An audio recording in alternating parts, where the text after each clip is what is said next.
Makabubuti siguro na pansinin natin ito hong mahilig na mag-inspeksyon, si Boy Inspection.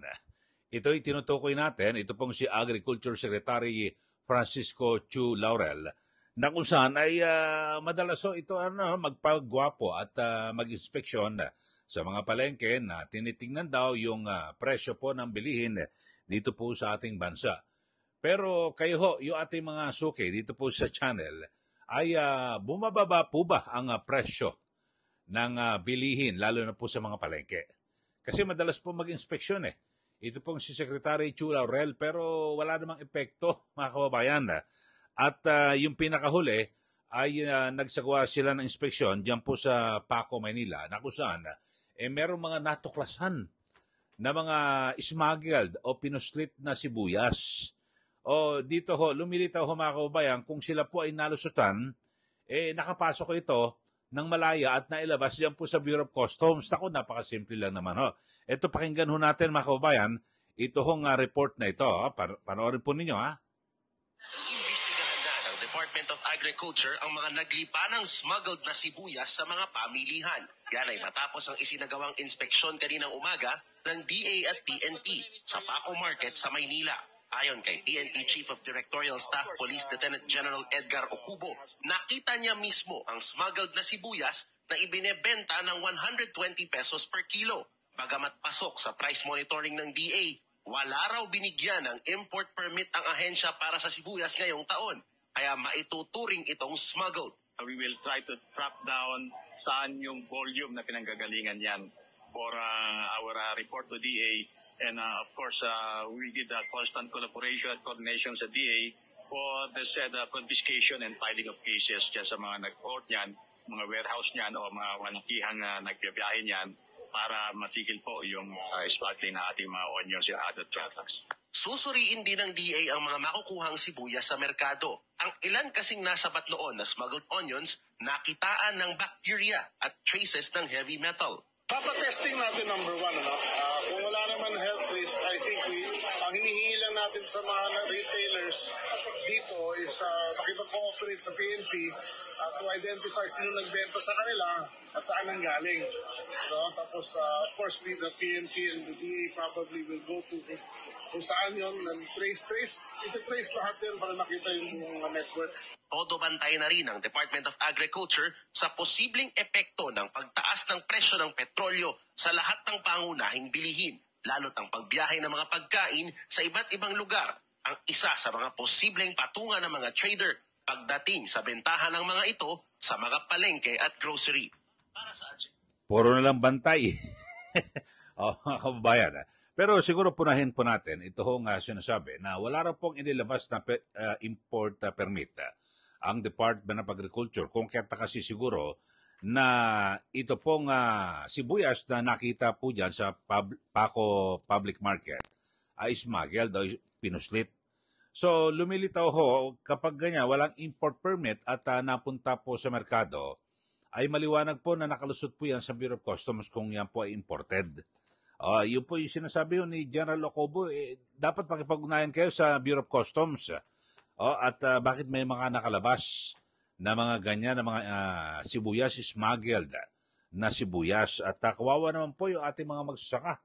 Dahil sila po ay, di ba, naaagawan po yung kanilang mga kabuhayan at negosyo sa halip na, di ba, mga lokal po, no?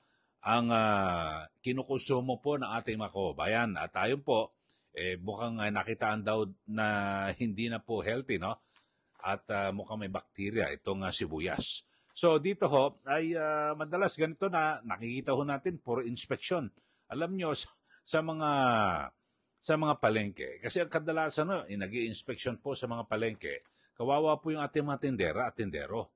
Kasi pag kusakasakali sila po ang mapuputukan, dapat ang tukuyin po ng Department of Agriculture, kung talaga ho sila ay talagang gusto pong sugpuin yung mga ganyang smuggling na yan, makipag-ugnayan kayo sa Bureau of Customs. At tingnan nyo ho yung mga mismong mga imbakan ho nila.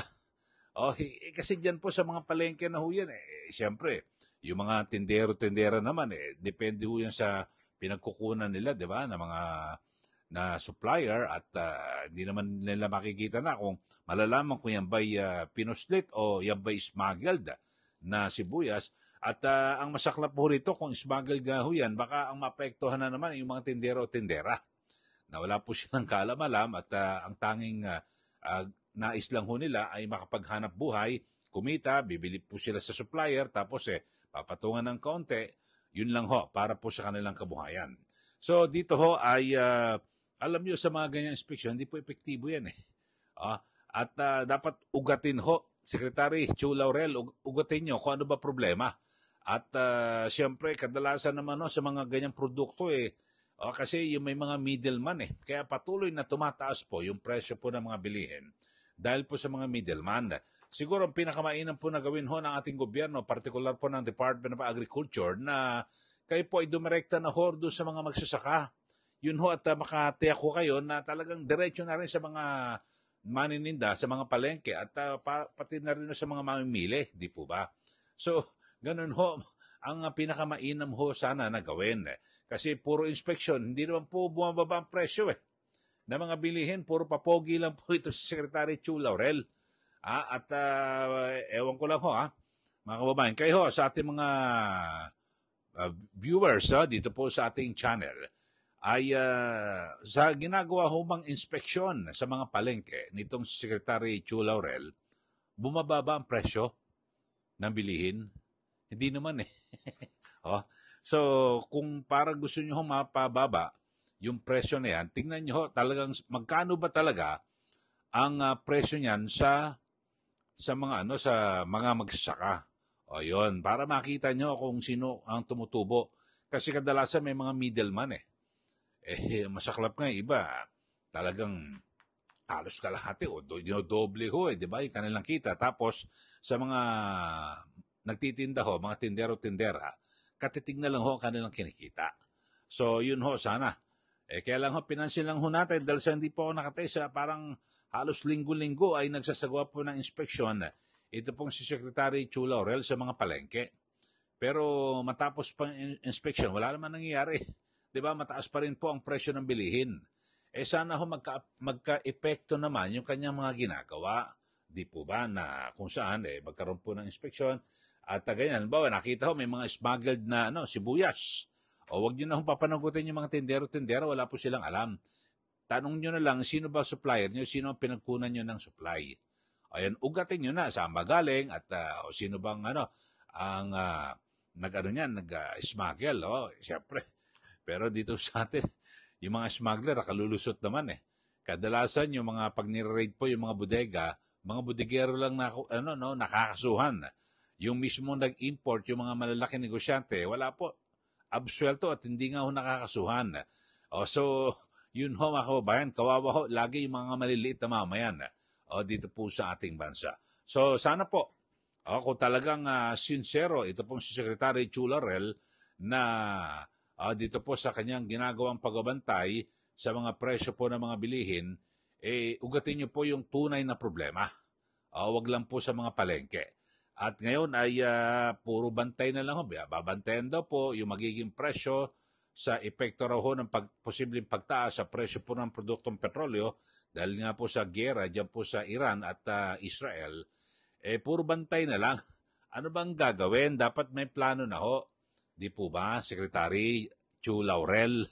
Dapat pag tumaas ba ang presyo ng produktong petrolyo, pag tumaas, kasi matik ho yan Kapag tumaas ang gasolina o diesel, siyempre binabiyahe po yan Di ba? Yung mga produkto na yan. O anong gagawin? Magmomonitor, magbabantay.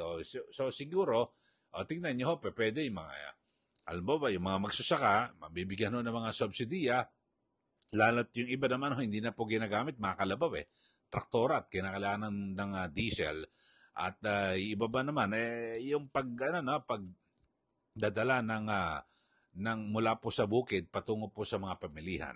So, yun lang po, mga kababayan, napansin lang ho natin kaya't pasensya na pinatulan ho natin itong isyong ito para po sa ating mga kababayan. Sa mga bago lang po sa ating channel, mag-subscribe na po kayo dito po sa ating YouTube channel at para kayo po laging updated sa ating mga ginagawang komentaryo.